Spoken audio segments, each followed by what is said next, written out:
আধুনিকতার ভিড়ে যখন জাতীয় খেলা হাডুডু বিলুপ্ত, ঠিক তখন সেই ঐতিহ্য ফিরিয়ে আনল কুষ্টিয়ার কুমারখালীর যুব সমাজ। আল মামুন স্মৃতি হাডুডু টুর্নামেন্ট। চিরাচরিত এই খেলা দেখতে ভিড় জমান হাজারো মানুষ। কুষ্টিয়ার কুমারখালী প্রতিনিধি পার্থসারথী ঘোষের পাঠানো তথ্য ও ছবি নিয়ে বিস্তারিত আফরিন পপির প্রতিবেদনে।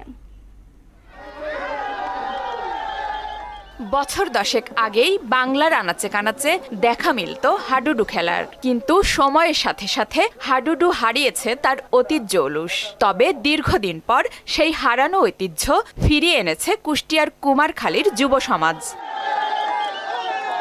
নন্দলালপুর এলাকার চড়াইকোল সরকারি প্রাথমিক বিদ্যালয় মাঠে অনুষ্ঠিত হল আব্দুল্লাহ আল মামুন স্মৃতি হাডুডু টুর্নামেন্টের মহরণ। এতে অংশ নেয় ১৬ দল। যুব সমাজকে মাদক ও সন্ত্রাস থেকে মুক্ত রাখার পাশাপাশি ক্রীড়া চর্চায় অগ্রণী করে তুলতেই এমন আয়োজন। এই হাডুডু খেলা হওয়াটা দরকার।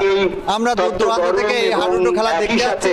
এক সময় আমরা দেখছি যে বিকাল পড়লে পরেই গ্রামগঞ্জে খেলা নিয়ে মানুষ ব্যস্ত থাকতো, যার ফলে গ্রামে অনেক অসামাজিক কার্যকলাপ বন্ধ ছিল। খেলাটিকে নিয়ে উৎসবের আমেজ ছড়িয়ে পড়ে পুরো এলাকায়। দীর্ঘদিন পর গ্রাম বাংলার ঐতিহ্যবাহী এই খেলা দেখতে স্থানীয়দের উপচে পড়া ভিড় ছিল চোখে পড়ার মতো। বিপুল উৎসাহ উদ্দীপনার মধ্য দিয়ে নানা বয়সী মানুষ এই খেলা উপভোগ করেন।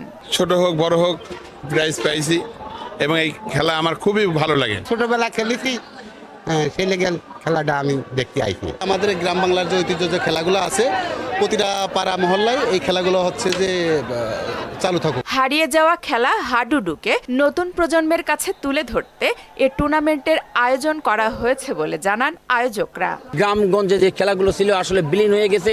এই খেলাগুলো ফিরিয়ে আনার উদ্দেশ্যই হচ্ছে এই খেলাগুলো আনতে পারলে আমরা সবাই মাদক থেকে অন্তত মুক্ত থাকবে। টুর্নামেন্টে বিজয়ী দলকে পুরস্কার হিসেবে একটি ষাঁড় গরু ও রানার্স আপ দলকে একটি খাসি ছাগল উপহার দেওয়া হয়। মাটির কাছাকাছি এই পুরস্কার স্থানীয় আবেগকে আরো বাড়িয়ে দিয়েছে।